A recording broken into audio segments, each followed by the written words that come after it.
Boa noite, professora. Tudo bem? A nossa equipe é composta por mim, o Glauber e o William. Vou fazer uma pequena apresentação, vou tentar ser o mais rápido possível, né, sobre o nosso relatório do trabalho 1, sobre as malhas triangulares.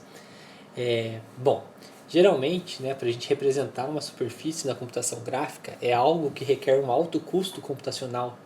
Contudo, é uma maneira de representá-las, uma das soluções mais conhecidas é através das malhas triangulares, né, que é esse método matemático usado para a gente simplificar as representações.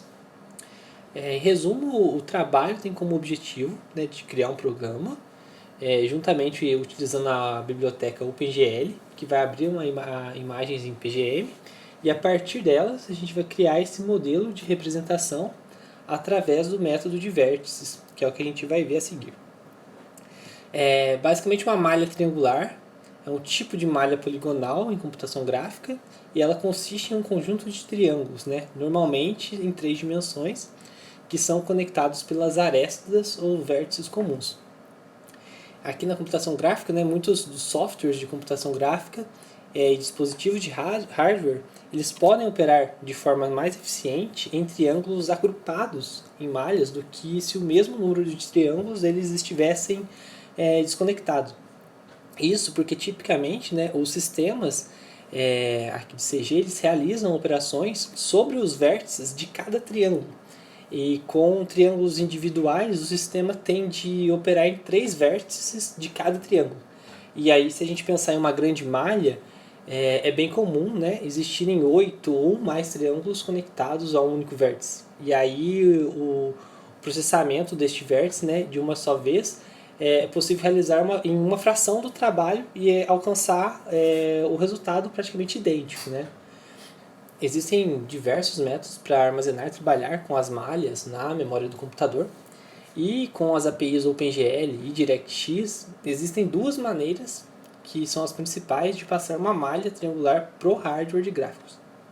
A primeira é a faixa de triângulos, que é uma maneira de compartilhar os dados de vértices entre os triângulos. E com ela, cada triângulo compartilha uma aresta, né, com o vizinho e outra aresta com o próximo vizinho. E outra forma é o leque de triângulos, né, que é um conjunto de triângulos conectados em uma vértice central.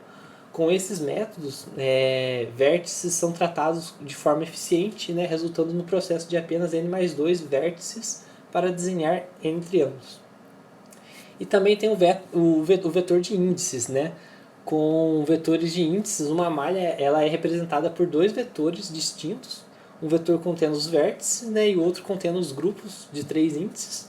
Definindo quais vértices definem um triângulo, o sistema gráfico processa os vértices primeiro e depois os triângulos.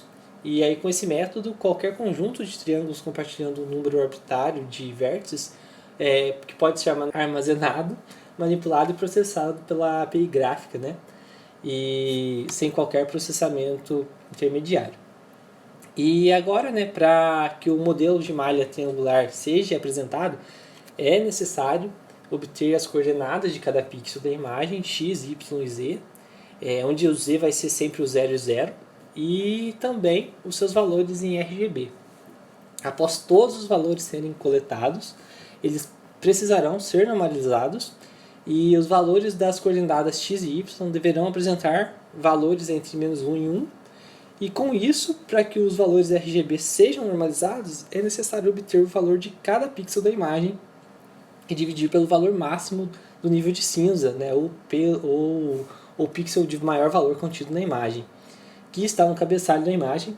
E para que as coordenadas x e y sejam normalizadas, precisamos pensar como as dimensões da imagem se encontram no plano cartesiano. Agora eu vou fazer uma pequena explicação, né, dos detalhes importantes da implementação, né, usando a biblioteca do OpenGL. E a figura 1 aqui é parte do nosso código. Ela mostra, né, algumas variáveis globais que são mais importantes do código todo. A primeira type primitive será utilizada para a visualização dos modelos da malha triangular, inicializando o valor dela como GL triangles fará com que a malha a ser apresentada quando a opção for ativada seja de triângulos. As variáveis largura da janela e altura janela, elas vão armazenar respectivamente o valor da propriedade de largura e altura, né, do tamanho da janela de visualização da imagem junto com os modelos. Então, basicamente, essa aqui é a primeira parte do nosso código. E como eu falei aqui em cima, né, as coordenadas x e y, elas precisam ser normalizadas, e as funções que vão realizar essa normalização estão representadas aqui na nossa figura 2, e a função normaliza x irá receber o plano cartesiano do pixel e irá retornar o seu valor normalizado, considerando a largura total da imagem, e a função normaliza y tem o mesmo objetivo, porém ela receberá a coordenada y e irá considerar a altura total da imagem. O terceiro passo aqui, né, na nossa figura 3, ela vai mostrar a função que faz a leitura da imagem que foi passada como parâmetro, e a imagem será aberta no formato binário. E a função vai fazer com que a variável color receba uma matriz de pixels que será a cor da imagem e também será responsável por realizar a criação dos vértices através das coordenadas x e y. A função inicia renderização vértice x, mostrada aqui na figura 4, ela vai executar as funções nativas do OpenGL, que irão trabalhar com o array de vértices, buffers e os atributos. E aqui na função main, né, também serão utilizadas funções nativas do OpenGL para a criação de janelas do programa. A matriz de pixels obtida será passada para inicializa a renderização de vértice x, e depois serão utilizadas outras funções nativas para a criação dos shaders, display da janela e configurações das teclas do teclado, como mostra aqui a figura 5. Bom, basicamente esse aqui é todo o nosso código, e aqui agora vou fazer uma pequena apresentação, né, das escolhas feitas, né, para gerar uma boa visualização dos modelos. E para que uma boa visualização,